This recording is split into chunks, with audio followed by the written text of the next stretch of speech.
السلام عليكم ورحمة الله تعالى وبركاته. اللهم صل وسلم وبارك على سيدنا محمد.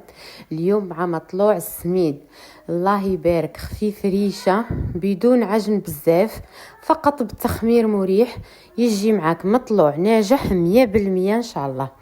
ما نطولش عليكم بزاف، نبداو في الشرح، وفي اخر الفيديو ان شاء الله اسرار المطلوع كاملة وكيفاش التحميرة هذه راح تجي معاكم.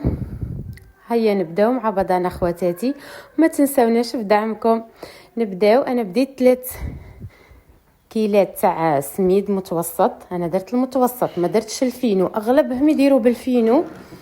انا عندي سميد متوسط يجي مليح في المطلوع، درته 3 كيلات تاع سميد. هذا الطبسي تاعي يجيب لي خبزه، ثم راح ندير 3 خبزات.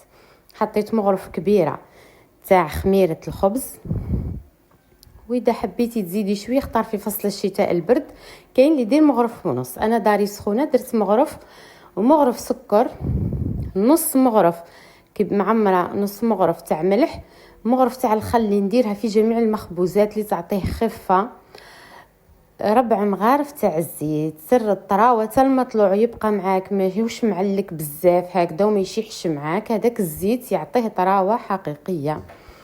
هنايا ضفت الكيله الاولى تاعي تاع الماء بليت بيها، والكيله الثانيه ما كملتهاش كامله، وانتي السميد تاعك على حساب ما يشرب. المهم لازم العجينه تكون طريه، ما لازمش تكون ناشفه. المطلوع عجينته تبقى طريه باه الخميره تتفاعل معاك ويعطيك تخمير مليح، ما لازمش تنشفيها. خلاص درك تشوفي معنا زمناها القوام تاع العجينه، نبقاو نعجن فيه مليح ولم. هذه في المرحله الاولى هكذا نعجن مليح ولم.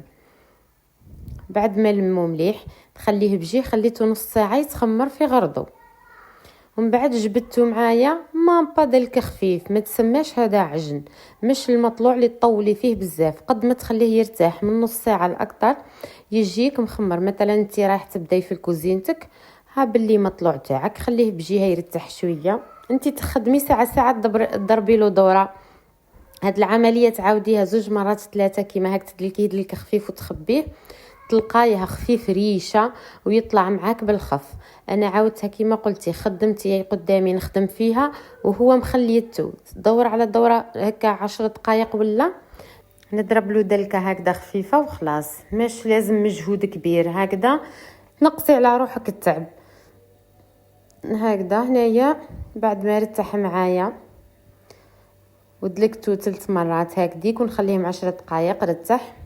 كل حاجه تعطيها وقتها تجي معاك مليحه. هنايا خليتهم 10 دقائق زادوا ارتاحوا. درك عندنا كلش وقت السرعه، حتى حاجه ما يديروها في غرضها، انا نحب كل حاجه نعطيها وقتها. هنايا حكمتهم، دهنت البلون طرافاي تاعي بالزيت، ما نديرش السميد ولا الفرينه باش ما تجينيش القشره هذيك يابسه. والسر تاع الزيت يعطيك لون الشباب كي طيبيه، هذيك الحموريه ناتوريل هكذا. وحطيتهم ارتاحوا. كي تعود دار سخونه من بربع ساعه اختمروا.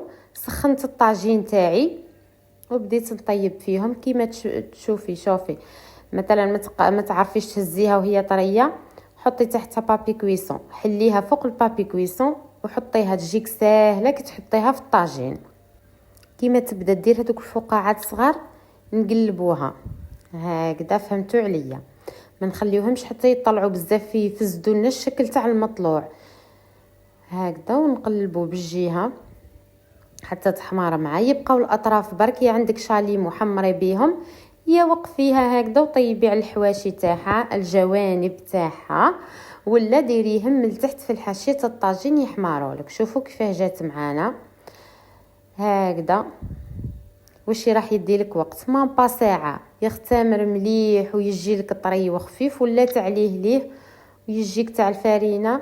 مره خلاف نزيدو نديرو معاكم تاع الفرينه ان شاء الله. هذا سميد صافي، سميد درت سميد متوسط، وكل بلاصه والسميد تاعها. في الغرب كاين سميد شكل واحد اخر، في الشرق انواع، في الوسط انواع. انتيا جربي السميد اللي يخرج عليك اعتمديه ديما هكذا. شوفوا اللون تاعها شباب، الله الله بهذيك الزيت اللي طرحتها به اللي حليتها به، جات ما شاء الله.